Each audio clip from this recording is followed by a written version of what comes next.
Beaucoup d'émotions et d'incompréhension 2 jours après le lynchage à mort du jeune Quentin à Lyon en marge d'une conférence de Rima Hassan à Sciences Po Lyon.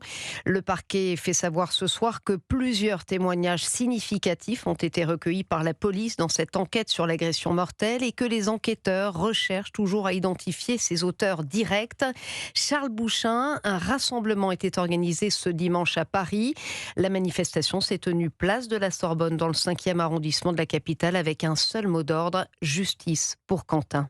Justice pour Quentin! Justice pour Quentin! Sous la pluie battante, des centaines de personnes demandent justice pour Quentin. Au premier rang, Joseph, un ami proche du jeune homme de 23 ans. Il fréquentait la même paroisse. Mais c'est pour lui rendre hommage, pour faire savoir qui il était. L'homme profondément vertueux, noble qu'il était. Pour que tous les Français soient au courant que c'est non seulement une victime, mais également un martyr et un héros. Dans les regards, de l'émotion, mais aussi beaucoup de colère. Quand les noms de Jean-Luc Mélenchon et Raphaël Arnaud sont cités, les voix s'élèvent.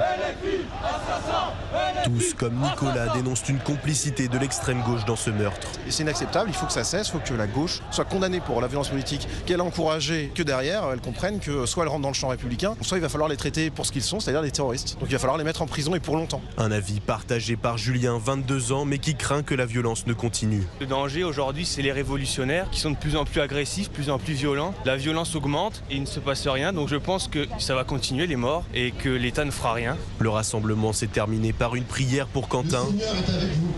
Vous êtes bénie entre toutes les femmes. Puis spontanément, le public a entonné une Marseillaise.